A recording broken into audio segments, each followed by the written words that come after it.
Recently, while clicking through my music playlist, I found a track called Gold Amongst the Sand.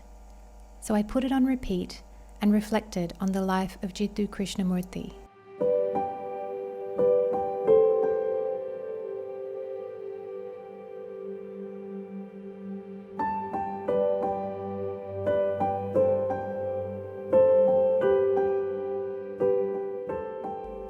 You see, in 1909, Krishnamurti, a small child, was found playing on an Indian beach by English occultist Charles Webster Leadbeater, who noticed that the boy's aura was void of even a single particle of selfishness.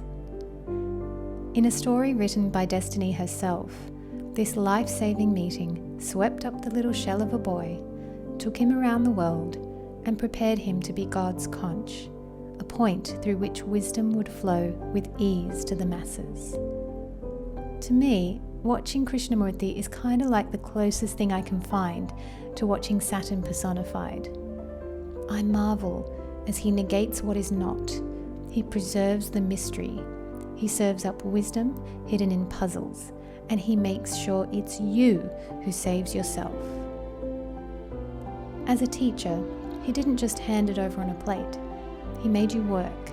He made you strengthen yourself so you could fish for a lifetime. Despite the world fame, he was happy to be largely unsung and unknown, allowing his work to live on, alongside memories of a one-take wonder of a life. In today's Masters episode, we're having coffee with Jiddu Krishnamurti. Hi everyone, welcome back to Vedic Life Coaching. Thank you so much for joining me, and welcome back to the Masters series. Today we're taking a look at the life of Jiddu Krishnamurti, a prolific spiritual teacher who I keep going back to again and again and again. I think he's one of my favorites. I learn so much from him and I continue to learn from him. Even when you go back and watch the same lecture for the fourth or fifth time, I keep getting more out of it. It's just incredible. So, as you know, I like to write everything down. I've written everything down on my Kindle, and the reason I do that is because there is so much fine detail here, and I might forget a tiny little detail. So it's always good for me to write it down. I'm going to have diagrams by my side so you can follow along, and I'm going to light up different bits that I'm talking about astrologically. And I've really enjoyed going through his life. I've been looking at his biography actually, and looking at the dates, looking at the transit wheel, looking predominantly at D1 chart and D9 chart this time. I've kept it very simple. We're just going to go through some really simple, basic astrological principles, and I'll show how they manifested in his real everyday life. So how about I get stuck in and start reading from my notes. In today's episode, we're taking a look at the life of Jiddu Krishnamurti. This is a brief overview of my interpretation of his chart. Please note, I am not a teacher and I do not have formal qualifications in this subject. I am simply passionate about Vedic astrology, and because people ask for my opinion, I give it. And because people ask me to do readings, I do them. Everything that follows is only an opinion and a unique interpretation of the stars. Let's bring up his D1 natal chart. So my first impression of Krishnamurti's D1 natal chart is that he used absolutely everything he was given this time around. Nothing here was unexplored, nothing here was wasted. There was no potential left untapped. Very often, people overutilize some areas of their chart and completely underutilize other areas. He also had the rare treat of enjoying 3 spins of the cosmic wheel, 3 revolutions of Saturn's orbit. He died aged 91. He also made it through 3 sadhisatis, another striking achievement, given that not everyone gets to live out their third. Having said that, the first third of his life could be said to have been fairly empty, though it was crucial in setting him up for what was to come. Saturn was slowing the development of his mind by its 3rd aspect on the moon.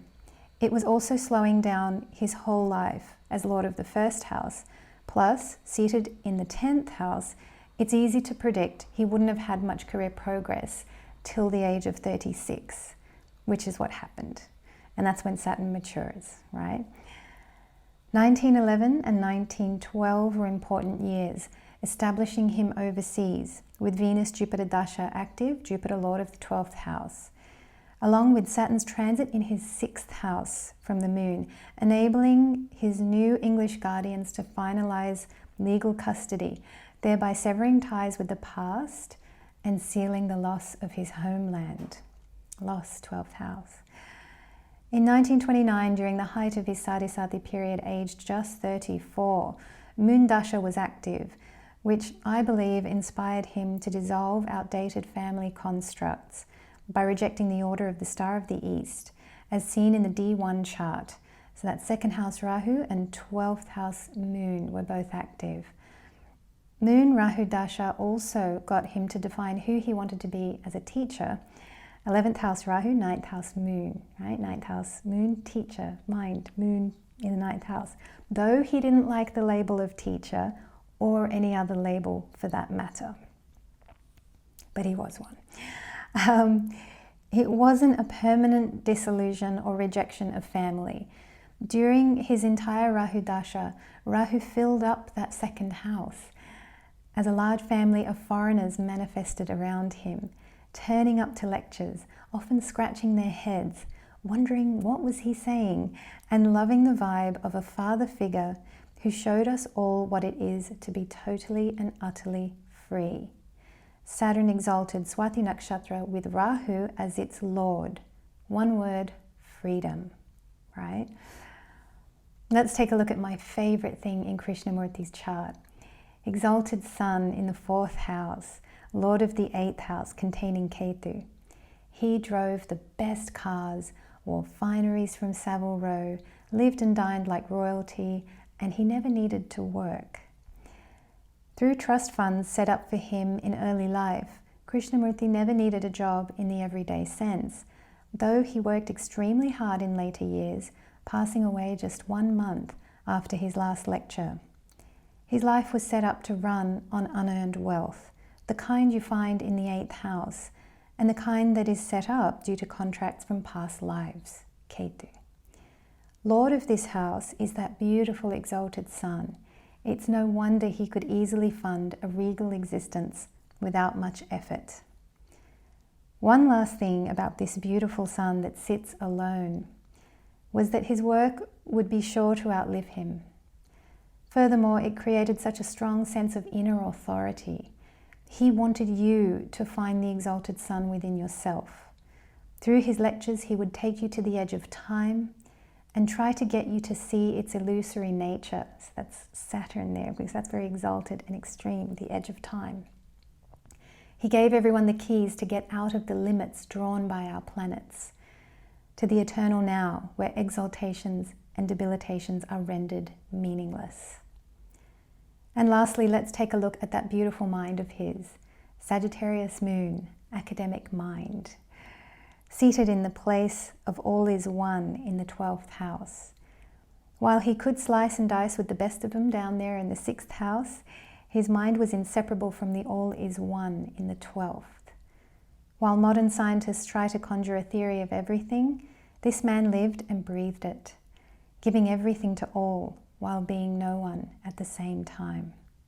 His immense presence here on this earth was, in a word, breathtaking. So I hope you enjoy that overview. I know it's brief, I know there is a lot more to say, but time is of the essence, and we've all got many things to do. So I really appreciate you being here. Thank you so much for watching, and I'll see you next time.